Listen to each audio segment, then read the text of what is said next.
Nous passons à l'ordre du jour. Il n'y a pas de décision, donc c'est d'emblée les délibérations 1 à 4. Monsieur Bussy, la 1. Marché public de performance énergétique pour les travaux de rénovation et de maintenance et installation d'éclairage public et sportif.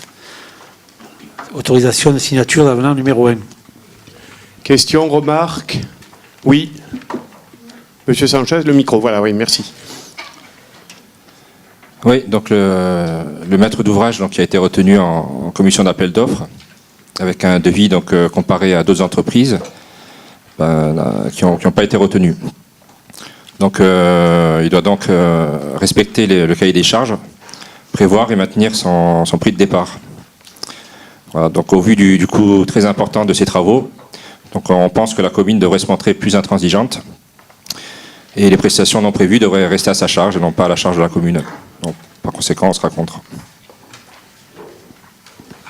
Réponse? Oui, Monsieur Sanchez, c'est pas des prestations supplémentaires, c'est des nouveaux produits avec de nouvelles performances, donc qui sont sortis depuis 4 ans, qui sont de meilleure qualité, qui sont moins chers, qui vont nous faire des économies d'énergie, sachant que le seuil, parce que vous êtes présent à la CAO mini-maxi, non, vous n'y étiez pas encore, pas que du marché, mais le seuil mini-maxi n'est pas modifié en aucun cas.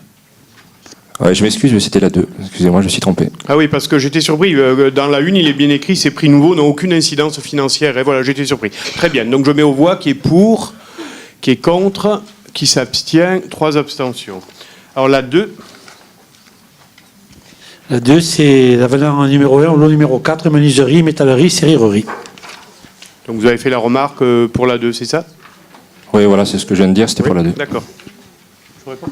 Oui, c'est pour la 2. Donc, oui, effectivement, c'est un avenant de 8,42%, sachant que sur la totalité, puisque là, c'est exclusivement que sur ce marché, sur la totalité, tout le marché, nous sommes à 4,02 en avenant, et c'est des prestations supplémentaires qui ont été demandées surtout par le responsable de la sécurité. Oui. Madame Battini, vous prenez le micro? Merci. Bon, moi, j'en profite, monsieur le maire, c'est que, puisqu'on parle d'Alain Collat, j'ai rencontré des présidents d'associations qui ont été en réunion, dernière réunion, avec le chef de chantier, et il apparaît, en fin de compte, que, concernant les locaux associatifs, aujourd'hui, il en est prévu moins que ce qui était prévu à l'origine, et d'autre part, que vous avez prévu d'avoir des vestiaires et des douches communes et mixtes. Ça m'étonnerait qu'il y ait des douches mixtes, mais enfin, on ne sait jamais. Peut-être que M. Tonarelli va pouvoir répondre. Il y a eu une réunion là-dessus. Ouais, j'allais le dire. Bon, je vous répondrai en tout cas en ce qui concerne les locaux s'il y a des questions d'associatifs. Par contre, je vais laisser M. Tonarelli répondre par rapport aux douches. Ils ne sont pas mixtes, bien sûr, le maire a raison. Je ne voudrais pas que M. Tonarelli pousse à la luxure. Voilà. Mais je vais le laisser répondre parce qu'il était présent à la réunion avec les présidents d'associations, mais c'était lors d'une visite du gymnase Alain Collat. C'est absolument pas, je veux dire, pour modifier quoi que ce soit dans le chantier. Pour vous rassurer, ce n'est pas des douches mixtes, ce sont des douches communes, c'est pas pareil. C'est-à-dire qu'il y a des vestiaires qui seront alloués à des équipes.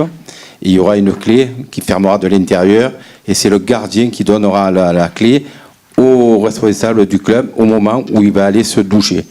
Donc à un moment donné, il n'y aura pas de croisement dans les douches. Ne vous inquiétez pas. Et tu me rassures parce que ça faisait désordonné quand même. Oui, mais peut-être les gens, quand ils rapportent les choses, il faut qu'ils les rapportent comme il faut. Si jamais nous faisons un match d'inauguration que nous jouons ensemble, je ne me vois pas prendre la douche avec vous et toute allusion graveleuse mise à part. Hein. Et en ce qui concerne les locaux d'association, c'est les locaux qui étaient prévus, qui ont été demandés par le président du club, et je dirais pas le problème, mais ce qui a été soulevé a été réglé. Ils auront bien un bureau chaque association, c'est-à-dire un petit local avec un bureau, hein, c'est ça, tu me corriges, et comme ils avaient demandé, et puis un local chacune de vos associations pour le stockage de matériel. C'est bien ce qui avait été demandé lors du projet qui leur a été présenté en AMO, c'est-à-dire bien en amont. Voilà.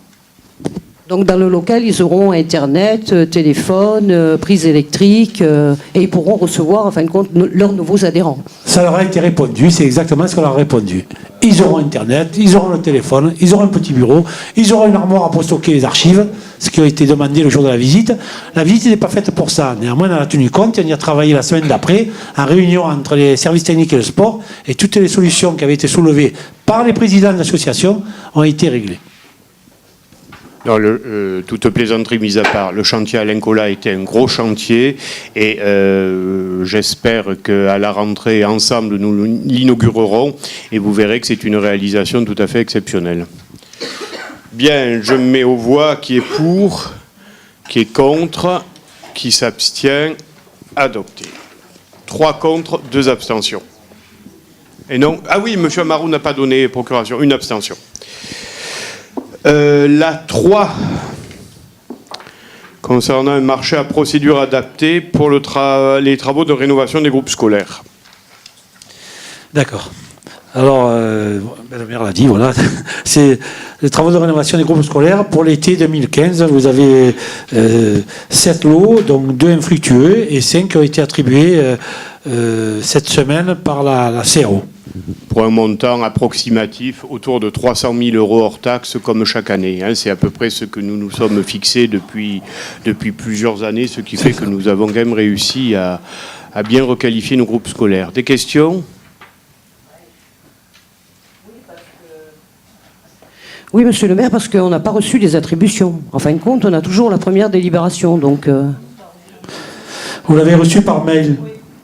Alors, c'est sûr que, vu le temps, le délai court qu'on avait, on l'a envoyé par mail justement pour que vous l'ayez, je dirais, dans les délais à peu près respectés. Dommage qu'on n'est pas sur le bureau, quoi. Est-ce qu'il est possible d'avoir sur le bureau ? Oui, alors nous allons continuer le conseil municipal et je vais demander à l'administration de vous fournir ça avant la fin du conseil municipal pour qu'on ne soit pas taxé de manque de transparence. Voilà, donc si vous voulez bien, on représentera cette délibération en fin de conseil municipal. Ça vous va ? Allez. La 4. La 4, c'est l'adhésion au groupement de commandes initié par le syndicat mixte d'énergie le SMED. Alors juste un petit rappel, vous avez voté la délibération le 24 mars à l'unanimité, je vous en remercie. Pourquoi on en repasse aujourd'hui ? Parce que le SMED a souhaité qu'il y ait une délibération commune à toutes les communes, c'est le cas de le dire, qui adhéraient au SMED. C'est pour ça qu'il y a quelques modifications de phrases dans la délibération, c'est pratiquement la même qui a été votée le 24 mars. Parfait. Des questions, des remarques ? Je mets aux voix qui est pour, qui est contre, qui s'abstient. Adopté. La 5, toujours sur le SMED, c'est Gérard Vallat qui la rapporte. Oui. Alors ça concerne la modification des statuts du syndicat mixte d'énergie des Bouches-du-Rhône suite au changement d'adresse du siège du SMED.